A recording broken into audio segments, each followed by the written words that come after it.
نن د کال 2018 پهلنې تاریخ او پهلنې ورځ د پیغام زموږ د هغه چا په نوم باندې دی څوک چې د ګردو د مختلفو بیمارو سره مخ دي او هغه د ډیر وخت نه مختلف ډاکټرز لزی ټریټمنټ نه کوي او د هغې د ګردو چې کوم کاڼي دي هغه ختمیږي. نو ما د دې نه وړاندې یو ځل ویډیو کړی و، هغې کې ما دا ویلي وو چې کاڼې لر کېدل یا کاڼې لیزر کول یا اپریشن کول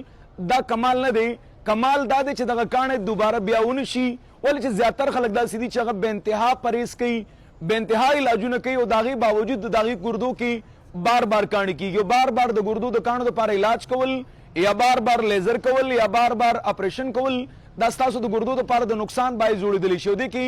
ډېر داسې خلک شته چې هغه دا ویډیو زموږ ګوري، هغه زما د دې خبرې سره اتفاق کوي چې واقعي هغې څو ځل چې دی نو اپریشن کړی دی، څو ځل هغې چې دی نو لیزر کړی دی او څومره مختلف ډاکټرز دي د هغې نه ټریټمنټ کوي او د هغې باوجود د هغې ګردو کې بار بار کاڼي کېږي. حیدر مومند هومیوپیتھک جنرل اسپتال یا پیښور ښار یا زمونږ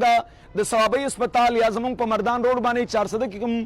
هسپتال دی، دغه درې واړو هسپتالونو کې ستاسو د ګردو یو بهترین علاج کېږي او دغه ځای کې چې کوم علاج کېږي دا یوازې ستاسو کاڼې ختموي نه، بلکې ستاسو ګردو ته چې کوم نقصان دغه کاڼي ورکړی دی هغه هم دله ختموي او بل دغه کاڼي چې کله ختم شي دغه کاڼي دوباره ستاسو ګردو کې کله هم نه کېږي. یوازې دا نه، هغه د ګردو بیماران چې هغې ته د رینل سسټ مسله را روانه ده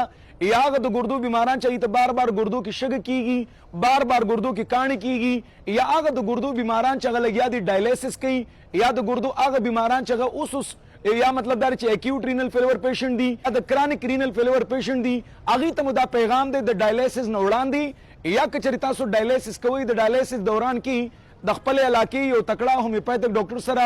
رابطه وکړئ. انشاءالله تاسو کو چېرې ډایلیسس په هفته کې 2 ځل کوئ، دغه به هفته کې 1 ځل ته راځي او بیا به دغه شان کې د دې چې کوم دورانیه دغه به لږ لانګ کېږي، 15 ورځې پس به 1 ځل کوئ، میاشت به 1 ځل کوئ، 2 میاشتې پس به 1 ځل کوئ او هغه ورځ به انشاءالله لرې نه وي چې تاسو بیا ډایلیسس نه کوئ، د ډایلیسس نه به هم بچ شئ. اوس داسې بیماران چې هغه دا وایي چې په را روان وخت کې زما دا ګردې خرابې نه شي، د هغې دپاره صرف او صرف یو لاره ده او هغې ته هومیوپیتھک ټریټمنټ ویلی کېږي چې په دې کې ستاسو د ګردو کوم کاڼی دی هغه هم ختمېږي او دوباره دغه کاڼی کله هم نه کېږي. نو هغه څوک چې هغې د ګردو یو بهترین ټریټمنټ غواړي، حیدر مومند اسپتال پیښور ښار، حیدر مومند اسپتال ثوابۍ یا زموږ حیدر مومند اسپتال کم په